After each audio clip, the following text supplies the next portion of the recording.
আজকে আমরা প্রথম অধ্যায়ের অর্থনৈতিক ব্যবস্থা নিয়ে আলোচনা করব। পৃথিবীর প্রত্যেকটা দেশ তার অর্থনীতিকে পরিচালনার জন্য কিছু সুনির্দিষ্ট নীতিমালা প্রণয়ন করে, আর এই নীতিমালাগুলোর প্রাতিষ্ঠানিক রূপটাকে বলা হয় অর্থনৈতিক ব্যবস্থা।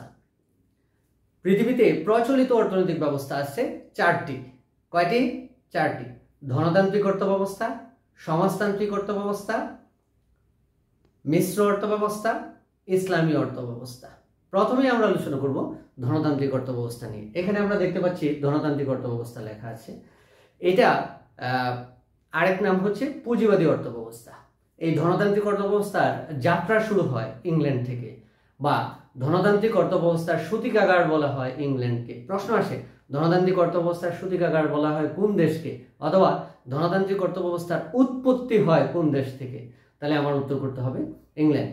কিন্তু এই ধনতান্ত্রিক অর্থব্যবস্থার বিস্তার বা প্রসার লাভ করে হচ্ছে ফ্রান্স থেকে। তাহলে যদি আসে ধনতান্ত্রিক অর্থব্যবস্থার উৎপত্তি কোন দেশ থেকে, তাহলে হবে ইংল্যান্ড। আর যদি আসে ধনতান্ত্রিক অর্থব্যবস্থার বিস্তার লাভ করে কোন দেশ থেকে, ফ্রান্স থেকে, ফরাসি বিপ্লবের মধ্য দিয়ে। তাহলে এখন যদি প্রশ্ন আসে ধনতান্ত্রিক অর্থব্যবস্থা কোন বিপ্লবের মধ্য দিয়ে বিস্তার ঘটে, তাহলে উত্তর করতে হবে ফরাসি বিপ্লব। এই ধনতান্ত্রিক অর্থব্যবস্থা চেনার উপায় কি? যেহেতু এই অর্থব্যবস্থায় সম্পদের ব্যক্তি মালিকানা প্রযোজ্য, ব্যক্তি চাইলে অগণিত সম্পদের মালিক হতে পারে, বা উৎপাদনের উপকরণগুলোর উপর ব্যক্তি মালিকানা প্রযোজ্য, তাই এই অর্থব্যবস্থায় প্রচুর শ্রেণী বৈষম্য থাকবে, বৃহৎ উৎপাদন ব্যবস্থা প্রচলিত থাকবে। এখানে স্বয়ংক্রিয়ভাবে দাম নির্ধারণ হবে, কেননা ভোক্তা উৎপাদনকারী দুইজনই স্বাধীন। এই স্বাধীন হওয়ার কারণে চাহিদা যোগানের ঘাত প্রতিঘাতে স্বয়ংক্রিয়ভাবে এখানে দাম নির্ধারণ হবে। তাছাড়া এখানে উৎপাদনকারীর মূল লক্ষ্য থাকবে মুনাফা অর্জন করা। তাতে কারো কল্যাণ হইল কি হইল না সেটা ভাবার বিষয় না, বরং তার টার্গেটটা থাকবে যেন তার মুনাফাটা কি হয়, সর্বোচ্চ হয়। একই সাথে শ্রমিক শোষণ থাকবে। এখানে মালিক শ্রেণী হচ্ছে, এখানে ধনী শ্রেণীটা মালিক শ্রেণী, আর দরিদ্র শ্রেণীটা হচ্ছে শ্রমিক শ্রেণী। তারা সবসময় মালিক শ্রেণী দ্বারা শোষিত হবে। তাহলে এই বৈশিষ্ট্যগুলার যে কোনো দু একটা যদি আমি উদ্দীপকে পাই, তাহলে ধরে নিতে হবে উদ্দীপকের দেশটি ধনতান্ত্রিক অর্থব্যবস্থার দেশ। এরপরে হচ্ছে সমাজতান্ত্রিক অর্থব্যবস্থা। এটার আরেক নাম হচ্ছে নির্দেশমূলক অর্থব্যবস্থা। এই সমাজতান্ত্রিক অর্থব্যবস্থা হচ্ছে যে অর্থব্যবস্থায় একটা কেন্দ্রীয় পরিকল্পনা দ্বারা যাবতীয় অর্থনৈতিক কার্যাবলী রাষ্ট্র দ্বারা পরিচালিত হবে, সেটাকে বলা হয় সমাজতান্ত্রিক অর্থব্যবস্থা। সমাজতান্ত্রিক অর্থব্যবস্থার যাত্রা শুরু হয় রাশিয়ায় রুশ বিপ্লবের মধ্য দিয়ে 1917 সাল থেকে। অর্থাৎ রাশিয়া থেকে যাত্রা শুরু কোন বিপ্লবের মধ্য দিয়ে? রুশ বিপ্লবের মধ্য দিয়ে 1917 সালে।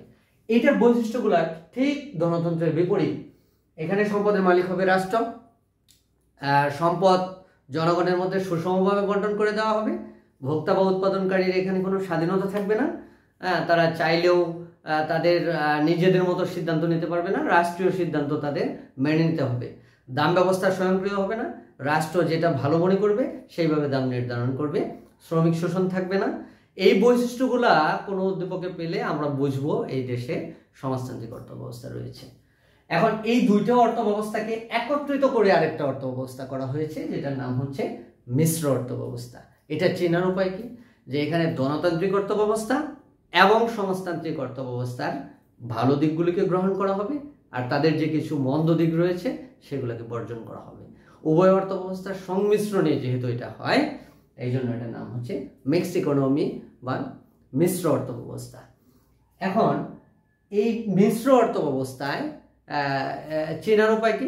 দেখা যাবে কিছু সম্পদের মালিক ব্যক্তি, কিছু রাষ্ট্র। যেমন বাংলাদেশের কথা চিন্তা করেন, আমি যে জায়গায় দাঁড়িয়ে কথা বলছি এটা একটা ব্যক্তি মালিকানা বিল্ডিং, আবার আশেপাশে অনেক রাষ্ট্রীয় মালিকানাধীন বিল্ডিং রয়েছে। তাহলে এখানে সম্পদের মালিক ব্যক্তিও হতে পারে, আবার রাষ্ট্রও হতে পারে। কিছু উৎপাদন ব্যবস্থা ব্যক্তির হাতে থাকবে, কিছু রাষ্ট্রীয় হাতে। যেমন খাদ্যদ্রব্য, তারপরে হচ্ছে পোশাক, এগুলো ব্যক্তি উৎপাদন করে। অন্যদিকে আমরা খেয়াল করব যে যেসব দ্রব্য ব্যক্তি হাতে ছেড়ে দিলে রাষ্ট্রের নিরাপত্তা নষ্ট হয়ে যেতে পারে, সেগুলো রাষ্ট্র উৎপাদন করে। যেমন বিদ্যুৎ, গ্যাস, অস্ত্র, টাকা, এগুলো রাষ্ট্রের হাতে। তাহলে এটা চেনার একটা সহজ ক্লু দিচ্ছি আমি।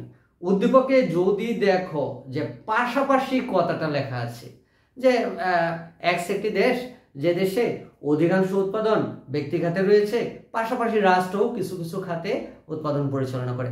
অর্থাৎ এই পাশাপাশি কথাটা থাকলে আর কোনো দিকে না তাকিয়ে ধরে নিতে হবে এই দেশে মিশ্র অর্থ ব্যবস্থা প্রচলিত রয়েছে। তারপর হচ্ছে ইসলামী অর্থ ব্যবস্থা, যে অর্থ ব্যবস্থা ইসলামী শরিয়ার ভিত্তিতে পরিচালিত হবে।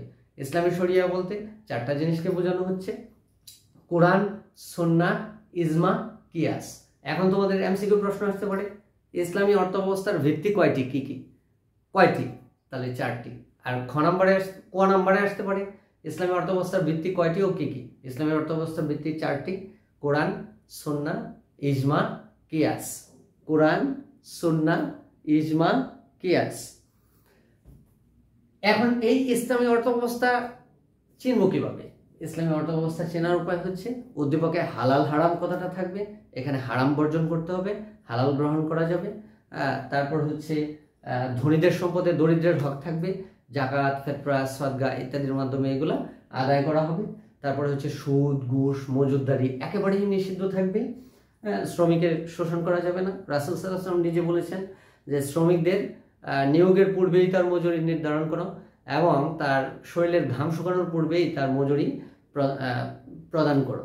তাহলে এখানে শ্রমিক শোষণ থাকবে না, আর এটা সবসময় হবে মানুষের কল্যাণের জন্য। তাহলে এই চারটা অর্থ ব্যবস্থার বৈশিষ্ট্যগুলো যদি আমাদের জানা থাকে, যখন উদ্দীপক আসবে উদ্দীপকে দুই একটা বৈশিষ্ট্য যে অর্থ ব্যবস্থার সাথে মিলে যাবে, আমরা ধরে নিব ওই দেশে ওই ধরনের অর্থ ব্যবস্থা প্রচলিত রয়েছে। ধন্যবাদ সবাইকে। বৈশিষ্ট্যগুলো খুব ভালোভাবে পড়লে আমার মনে হয় যে এখান থেকে একটা সৃজনশীল থাকে, সেটা কোনোভাবেই তোমাদের ভুল হবে না বলে আমি আশা করি।